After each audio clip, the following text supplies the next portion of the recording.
Each year, the Columbia Chamber of Commerce Agribusiness and Bioscience Committee recognizes an individual, family, or business that has contributed to the success of our agricultural community here in Boone County. As you will see, this year's recipients are unique in several aspects of their operation, including the great example that they set for both present and future generations of agriculturalists.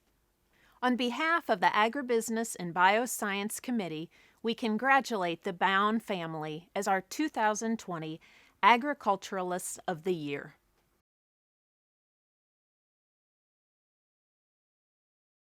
Well, I am Marty. And I'm Cindy. We have two children. Our daughter's name is Joni, and our son's name is Devin.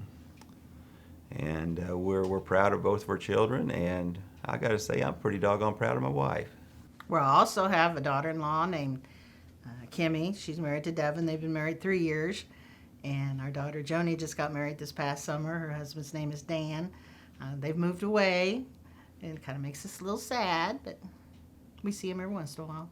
My parents were farmers. They lived on the home farm was out in Audrain County, and it was out amongst the Amish community. And that farm was more suited for livestock production. It had a lot of grassland, had the hills, where it just really wasn't suited for row cropping. And it became obvious to me pretty early in my career that I had more interest in row cropping than I did the livestock. I grew up on the other side of 63, as Marty likes to refer to it, over in the hills and the trees. We ran cattle. Both my parents worked in Columbia. We laughed. I had a Clark address, a Sturgeon phone number, went to school at Harrisburg, and my parents worked in Columbia. Now, how did we meet? I believe I picked you up. Well, it was from one of these rivalry basketball games of Harrisburg and Sturgeon. And I happened to be on the Sturgeon basketball team. And I happened to need a date for the dance. Well, the fact that you had already dated somebody else on my basketball team didn't hurt, did it? So no. I already knew you through that. But I called you up, asked you if you wanted to go to the dance on a certain date, and you said, sure. And then I said, do I need to pick you up, or do you have a car? Oh, no, I had a car. We're 1 year apart. I graduated in 1977, and Cindy graduated in 1978. Then Marty went on to MU for a year, and then when I started at MU, he decided he didn't want to go to MU anymore. So I did not flunk out. But I had an opportunity to rent my first farm. 230 acres was a sizable portion of our operation at that time, and when that opportunity presented itself, I decided that starting my career was more important than the piece of paper I was going to get with 4-year college. When we first got married, I was a substitute teacher, and I did that for 17 years. And then I went and got a real job. I wanted to get a job so that it would be something that we could share, that we could do together. So I went to work for the Boone County Soil and Water Conservation District. And it allowed me to use my engineering degree. I designed terraces, waterways, helped design ponds, did conservation plans. And I'd come home and we would talk about different things. And sometimes I'd come home with a new program or a new idea that was going on out there, and I could share that with Marty. And it gave us something to unite us. But part of that job was teaching, whether you're talking to farmers or whether you're talking to school children, it was teaching. And Marty would help me as I prepared some of those lessons to share that, and he enjoyed helping me. One of my things that whenever I went to school, we would teach them different things on Conservation Day, and I had to do the maps. And I shared, all different kinds of maps with kids, and I would use maps of Marty's farm, of our farm. And some of the kids knew who he was, and so that they really liked having that personal involvement on that. And then Marty loves to teach. He just loves to teach. And so there's a lot of groups that come out and visit the farm. I always say, and I go back to Devin when he was riding with me when he was young, he would ask 100 questions a minute. I mean, it was just nonstop. But I never felt like I wanted to miss that opportunity to answer a question, because that's what it took to prepare him for the time when he was out there actually making the decisions and everything. So I always say now, I enjoy anywhere from 9 to 90. I enjoy taking those people in the combine, in the trucks, teaching people where our food is coming from. People simply do not know. I don't know. He says 9 to 90, but he takes them a lot younger than that. He does require that they be potty trained before they come ride in the combine. 9 or 90. Yeah, 9 or 90.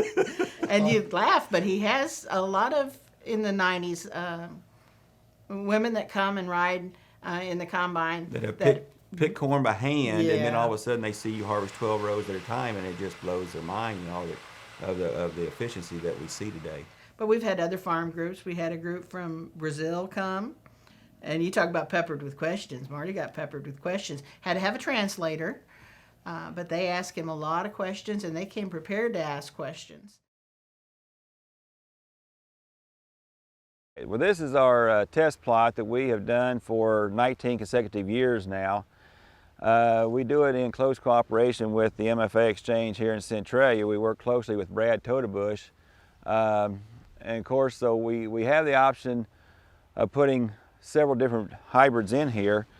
We do corn and beans both. We've got the Enlist side of it, we've got the Extend, and then we've got Liberty. So we've got 3 areas of technology on the soybean side. Well, when you think of a farmer, Marty's one of the first things that kind of comes to mind. Cindy was on and off the farm wife for a while, but she's there now. And it's a joy to go visit their operation and work with them. We put a plot in there every year, and Marty's always really particular about what he does.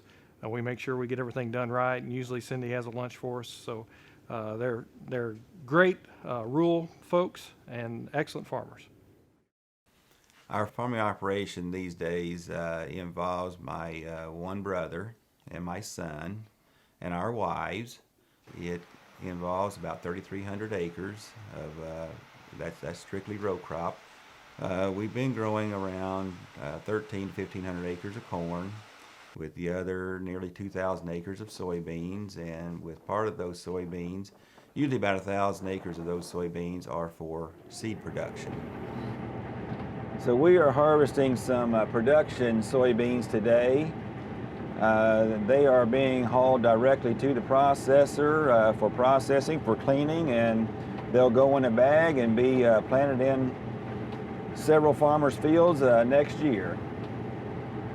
So we try to maintain efficiency.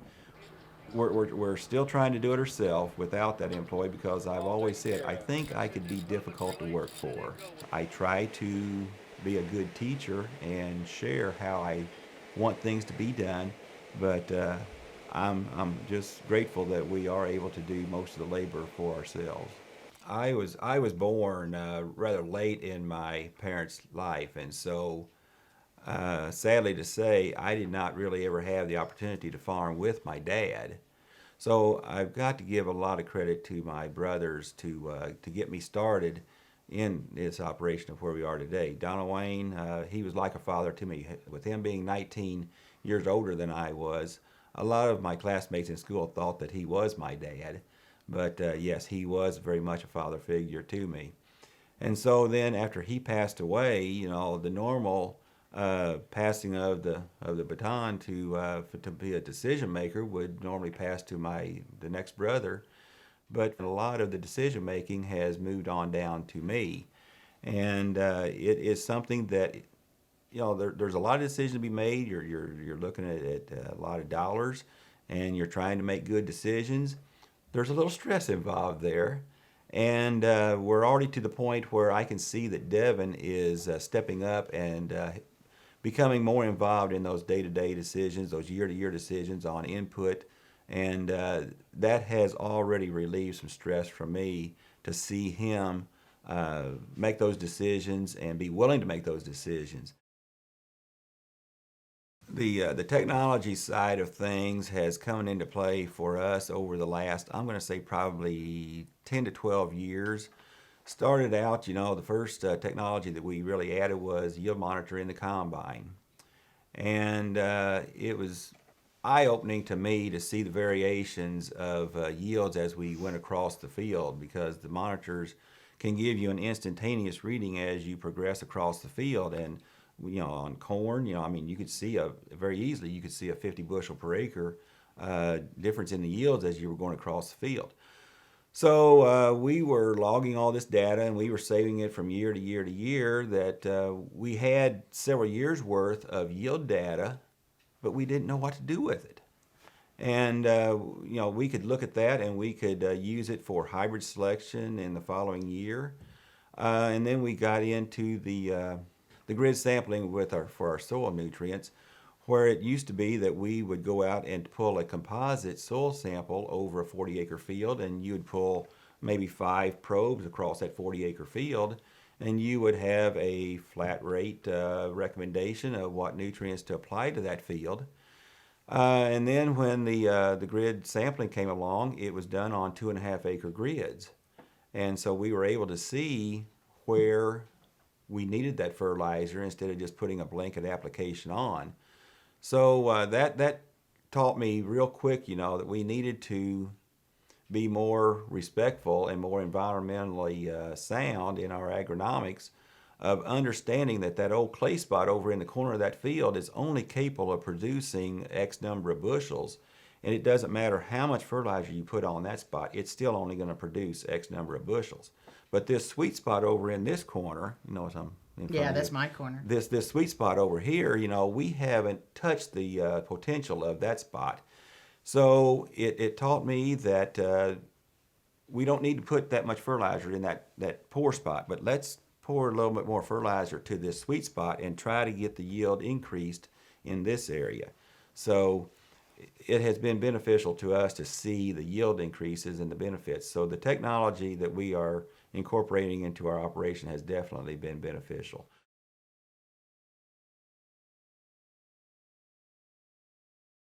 Marty gives back to his community by being on several different boards. He's on an MFA board here in Centralia. He's on the FSA board in Boone County. They're very active in their church. They go to the Percy Church in Boone County, and he's a deacon of the church, and Cindy teaches Sunday school and very active with the other schools. Another thing Marty and Cindy do is they support both local FFA chapters, Sturgeon and Centralia, and Sturgeon's a new chapter, and they need a lot of help, and Marty and Cindy's been very helpful getting that chapter going. I think everybody ought to do some volunteer work. We also are very active with MFA and doing the community activities as far as the plot tours and the other groups that tour. I've been on the Boone County Board of Adjustment. I did that for over 20 years, I would say. Marty was on the Extension Council for some years. I've served on the advisory committee to the fire department. Let's see, I was on the advisory committee for the Vo-Tech school there at Centralia. Currently was reelected to another 3-year term on the county committee for the Boone County Farm Service Agency. And so we took our turns with 4-H when our kids were in 4-H. We each were leaders for some things. I think you did woodworking. Woodworking and welding. Usually it's whatever projects your children want to be in, you end up being a project leader for those. We have fun. Farmers can have fun. Believe it or not, farmers can have fun.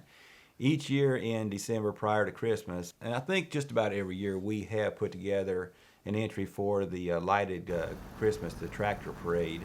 We try to come up with a unique idea and kind of twist it around just a little bit to make people think.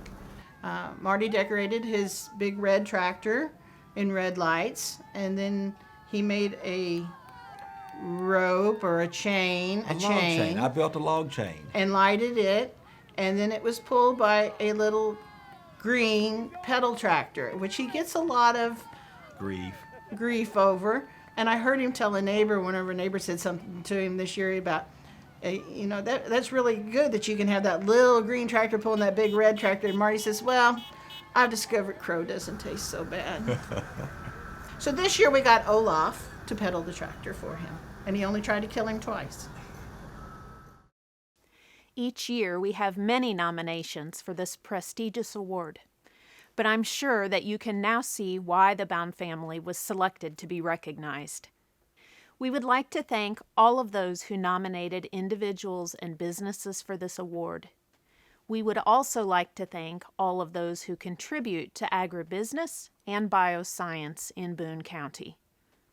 Once again, we congratulate the Bowne family as the Columbia Chamber of Commerce's 2020 Agriculturalist of the Year.